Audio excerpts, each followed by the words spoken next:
Hi everyone, Becky here with your reading theory and practice, read 601 theory and practice paper explanation. I wanted to get this posted for you, and obviously if you have any questions after the video, please don't hesitate to contact me. This assignment, your theory and practice paper, is not due until December the 13th. That's a face-to-face meeting, and at which point we will sit down and share these with each other, with the class. So essentially the theory and practice paper is the culminating activity for all of the discussions that we've had throughout the semester in terms of theory, various models of teaching in the classroom, research and practice. This paper it brings all of that together for us. What you have the option to do, you're going to need to pull from your lenses and reading book. You're going to need to pull from your dimensions of literacy Kusser book, as well as any, thinking back to any discussions that we had together. I have posted some of the notes that we have done as a group in our face-to-face classes. I've posted those on Blackboard, so you can use those as well. And then what's going to happen with this is it is either going to be, it says theory and practice paper, but you do have the option of creating a PowerPoint presentation instead of a paper. So I'll walk you through how to make that happen for this assignment. But regardless of whether you choose a paper or a PowerPoint presentation, each, it has its main 4 parts. And what I'm going to show you and pull from, I'm looking at the theory and practice paper rubric, and it's a pretty simplified rubric. It is on Blackboard. And I'm also going to refer to the graphic organizer that will help you organize your thoughts for the paper or the PowerPoint presentation. On Blackboard, the resources available to you are the rubric that we're going to go through together, the organizer, blank, an organizer sample that's filled out, as well as a sample PowerPoint so that you can see what that looks like. Now the paper has to be 6 to 10 pages and addresses the 4 elements that we're going to talk about here in a minute. And the PowerPoint has to have narration. So you're either going to write the paper or you're going to do a PowerPoint with narration. That's completely your choice. So the 4 parts, and I'm going to try to be as brief as I can because it's hard to, the longer the video, the harder it is to upload. So I'm going to go through this as quickly as I can. So the 4 parts are the beliefs, theoretical dimensions, theoretical models, and instructional practice. So the beliefs, you're going to identify 3 core beliefs about literacy. And if you want to know where to pull that from, remember the Bronger and Lewis listing that we looked at the very beginning of the semester. Pull from those for those beliefs. So you're going to choose 3.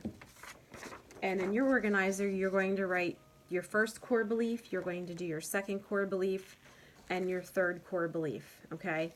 Now, pick ones that you feel that you can relate best to, because you're going to have to identify out of Kusser and out of Tracy and Mando Moro, you're going to have to make these connect. So in other words, you choose a belief, but you're going to also choose theories and models that make those connections, okay?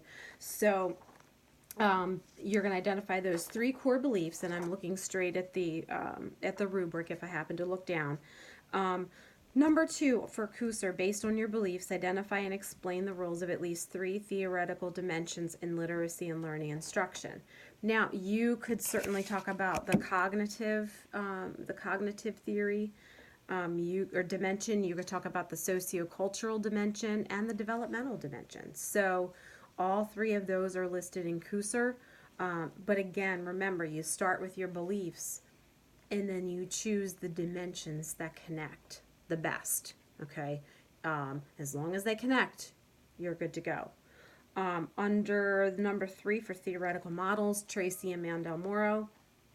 Based on your beliefs, identify and explain the rules of at least 3 theoretical models in literacy, learning, and instruction. So, again, you're going to pick whatever out of Kusser, whatever out of Tracy and Mandel Morrow, connect to that belief. So you're ending up with 3 core beliefs, 3 theoretical dimensions, and you're ending up with 3 theoretical models from Tracy and Mandel Morrow. So using this paper will truly help you organize your thoughts and either get your paper organized or get your PowerPoint presentation organized.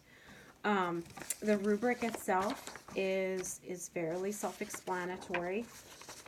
It is a 10-point assignment, and you're assessed on your statement of beliefs, your theoretical dimensions, theoretical models, your practice. Oh, did I not mention that? Instructional practice. Ooh, let's go back.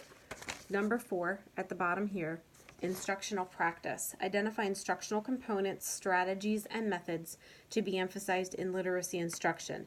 Directly connect these to theoretical dimensions and models. So what you're going to do here on the graphic organizer is you are going to talk about how all of these then connect into your classroom. So you're going to make those classroom connections. Identify component strategies that you use, methods emphasized in literacy instruction that are connected. So in other words, think about, you'll think about your core belief, you'll link it to Kusser, you'll link it to Tracy and Mandel Morrow, something in that book, and then into your classroom itself. So that's the meat of what you need. Once you have this filled out, then you're ready to make your PowerPoint or write your paper, whatever you decide to choose. Let me think of what else I need to mention here. Again, there are examples on not the paper. I don't have an example of a paper that's written out, but I do have the PowerPoint example. If you choose to do the PowerPoint, again, it has to have a voiceover. You have to be able to activate your microphone and sort of narrate us through the PowerPoint. And that will be, what we'll go ahead and share those in class on December the 13th. And then if you choose to do a paper, you can certainly organize your paper. Again, it's a 10-point paper, so organize your paper exactly in these headings and go, piece by piece. Take it belief number 1, belief number 2, belief number 3, and then include all of the important information under each belief. What else did I want to say? Just, again, just make sure that you start the paper off by looking at that Bronger and Lewis list and really pick the ones that are important to you, and that's, the paper or the assignment will take it from there. We will have a few more in-class sessions, so hopefully we'll have some more, good discussions as a group that can help with this. Again, keeping in mind that it is not due until the end of at the very end of the semester. So that is the theory and practice paper. And please, of course, reach out if you have any questions. I know we are set to meet on November the 8th, and we can certainly address questions then, but I wanted you to have this explanation ahead of that.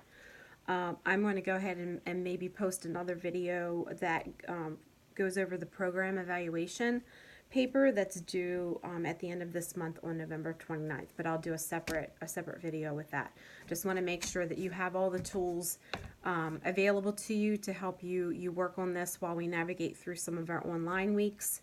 And that's about it. I hope you all are well, and I look forward to seeing you soon. Thanks.